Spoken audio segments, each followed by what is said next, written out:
दुर्गेश अंधेरी रात में अकेले पैदल अपने घर की तरफ चले जा रहा था, क्योंकि दुर्गेश अपने खेतों के काम से पास के ही गांव में गया हुआ था, पर उसे वहां से वापस निकलने में ही लगभग रात के 9 बज गए थे।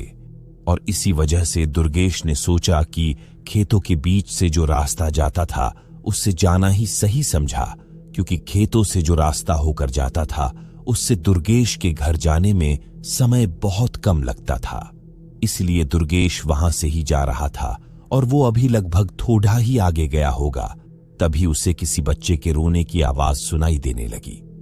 आवाज सुनकर दुर्गेश ने अपने आसपास देखा, पर आसपास तो कोई नहीं था, पर उसे आवाज इतनी तेज और साफ सुनाई दे रही थी कि उसे ऐसा लग रहा था कि कोई बच्चा आसपास ही रो रहा हो, पर उसे आसपास कोई नहीं दिख रहा था। इसलिए उसने सोचा कि क्या पता हो सकता है कोई अपने खेतों के काम से यहां आया होगा, और यह भी हो सकता है कि वो खेतों के उस तरफ हो और वो अपना बच्चा साथ में ही लेकर आया हो, इसलिए वो मुझे दिख नहीं रहा हो।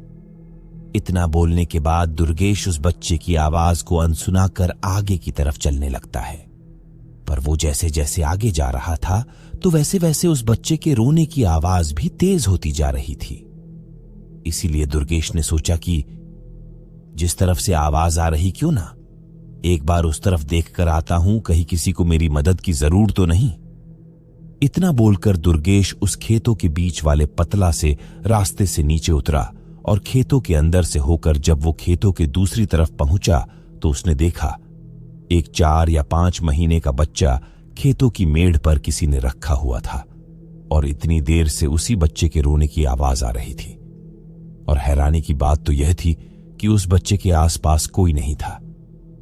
पहले तो दुर्गेश ने आसपास देखा, फिर उसने जोर से चिल्लाते हुए आवाज लगाई, कोई है, मैं कहता हूं कोई है, यहां यह किसका बच्चा है?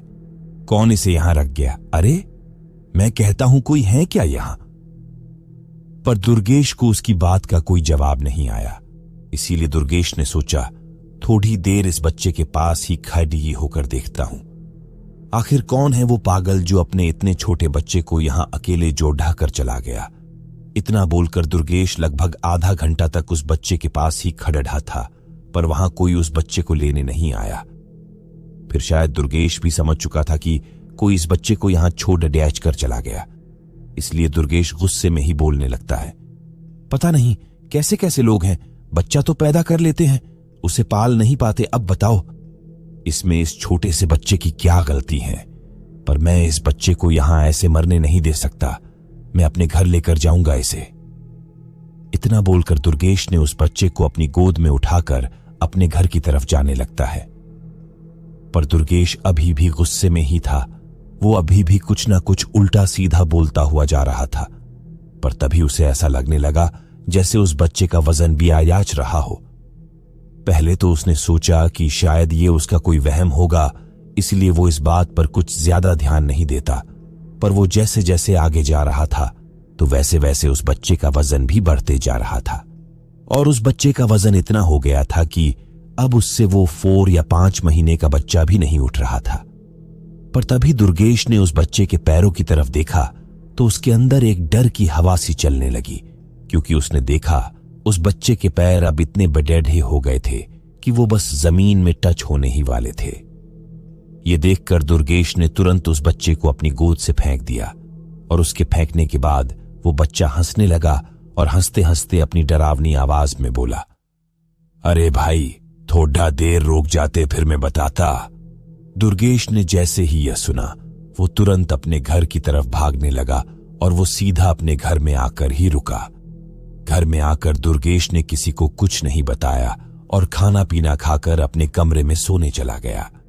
और अभी यह सब भूलकर दुर्गेश की आंख ही लगी होगी, तभी उसे अपने कमरे के दरवाजे के पास से किसी के रोने की आवाज सुनाई देने लगी। आवाज सुनकर दुर्गेश फिर से काफी डर चुका था, इसलिए दुर्गेश ने अपने दोनों कानों को अपने हाथों से बंद कर लिया। पर उसका भी उसे कोई फायदा नहीं हुआ, क्योंकि उसके कान बंद करने के बाद वो रोने की आवाज और भी आराज गई। और अब आवाज इतनी तेज हो गई थी कि अब वो उस आवाज के कारण सोना तो दूर की बात, वो सही से वहां बैठ भी नहीं पा रहा था। और इसी के चलते दुर्गेश हिम्मत करते हुए अपने बिस्तर से उठा और दरवाजे की तरफ गया। और जैसे ही उसने अपने कमरे का दरवाजा खोला तो उसे बाहर कोई नहीं दिखा। और साथ ही जैसे ही उसने दरवाजा खोला वैसे ही वो जो रोने की आवाज उसे परेशान कर रही थी वो आवाज भी बंद हो गई।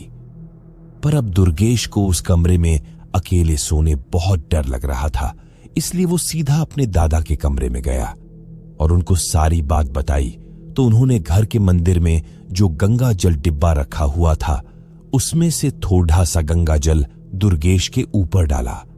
फिर दुर्गेश से कहा, दुर्गेश आज तुम यही सो जाओ, फिर सुबह सब ठीक हो जाएगा। और फिर उसके बाद दुर्गेश अपने दादाजी के कमरे में ही सो गया। और फिर उसके बाद दुर्गेश को कभी ना तो वो बच्चा दिखा और ना ही उस बच्चे की रोने की आवाज सुनाई दी।